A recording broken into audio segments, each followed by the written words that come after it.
যদি অসম্ভব মনে করো, এই পৃথিবীতে একটা দেশ আছে যার নাম আবিসিনিয়া।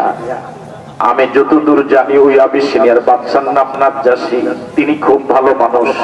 তার দেশে যদি কেউ মেহমান হয়, তিনি ভালো মেহমানদারি করেন। যদি তোমরা মক্কায় থাকতে যদি আর নাই পারো, আবিসিনিয়া হিজরত করে যেতে পারো। সাহাবায়ে কেরাম মাজলুম যারা, জালেমদের অত্যাচারে জীবনটা তাদের যায়,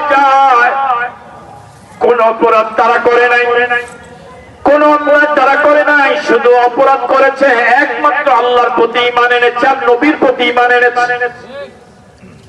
সাহাবায়ে কেরাম জুলুমের একটা পর্যায়ে নবীর অনুমতি নিয়ে 15 সদস্যের একটা দল জন্মভূমি ছেড়ে আবিসিনিয়া হিজরত করে গেলেন। এই 15 জন মুহাজিরের মাঝে 11 জন হলেন পুরুষ, 4 জন হলেন মহিলা। দ্বিতীয় পর্বে আবার গেলেন 86 জন আবিসিনিয়া। প্রথম পর্বে গেলেন 15 জন, দ্বিতীয় পর্বে গেলেন 86 জন, মোট 101 জন। আল্লাহ নবীর বয়স তখন 45 বছর।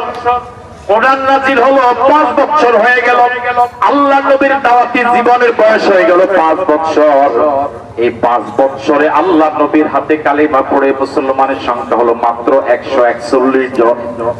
101 জন চলে গেল আবিসিনিয়া, আর 40 জন রয়ে গেল রাসূলের সাথে। বুঝাতে কি পারলাম? আবিসিনিয়া চলে গেলেন 101 জন। আবিসিনিয়া 101 জন চলে যাওয়ার পরে মক্কা ছোট্ট একটা মফস্বল শহর, 101 জন মানুষ একটা ছোট্ট পাড়া থেকে যদি চলে যায়, অন্যদের একটা নজরে পড়বে কি পড়বে না? এই বাড়ি থেকে 5 জন নাই, ওই বাড়ি থেকে 10 জন নাই, এই বাড়ি থেকে 3 জন নাই, সবার নজরে পড়লো। যাদের অত্যাচারে তারা বাড়ি ঘর ছাড়তে বাধ্য হলেন, এই মাসলুম 101 জন আবিসিনিয়ায় চলে যাওয়ার ফলে এই জালেমদের জিদ আরো বহু গুণে বেড়ে গেল। বুঝতে পারিনি? জিদ কমার কথা, সে জায়গা জিদ। যদি মানুষ হতো, যদি মনুষ্যত্ব থাকতো, তাহলে জিদ মাটির সাথে মিশে যেত। ঠিক অনুশোচনা জাগতো যে আমাদের এলাকার লোক আমাদের অত্যাচারে দেশ ছেড়ে চলে গেল, আমরা আর ওদের প্রতি অত্যাচার করা ঠিক হবে না। কিন্তু কিছু মানুষ এরকম আছে, শুধু মানুষের মতো হাত এবং পাও, চোখ, কিন্তু আসলে পশু থেকেও খারাপ। এই জাতীয় লোক সমাজে আছে না নাই? যে জালেমদের অত্যাচারে যারা দেশ ছাড়লেন, ওই জালেমদের জিদ বহুগুণে বেড়ে গেল। তারা দারুণ দুয়ার সংসদে তারা পরামর্শ সবাই বসলো।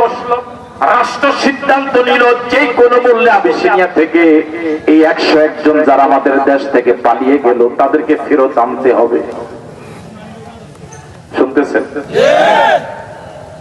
মানুষ কি পরিমাণ নিম খারাপ, কি পরিমাণ পশু হলে পরে সিদ্ধান্ত নেয় ওদেরকে আবার এলাকা আনতে হবে, যে কোনো মূল্যে ওদেরকে আরো বেশি করে মারতে হবে।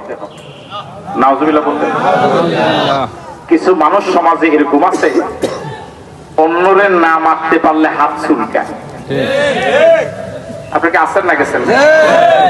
হাত কি করে? কেন? কিছু মানুষ এরকম আছে, মানুষকে গালি না দিলে মুখ, বিশেষ করে ওলামায়ে কেরাম দেখলেই মেজাজ গরম হয়। এরকম লোক আছে না নাই? বেগানা মহিলা দেখে কোনো খারাপ লাগে না, গান বাদ্য দেখে কোনো খারাপ লাগে না, যেই না মাত্র নারায়ে তাকবীর শুনে মেজাজ গরম হয়ে যায়, যেই না মাত্র ওলামায়ে কেরাম দেখে মেজাজ গরম হয়। এই জাতীয় লোক এখন আর পৃথিবীতে নাই। আছে? ওই মক্কার জালেমদের কি চুলকানো শুরু হলো? কাদেরকে মারার জন্য?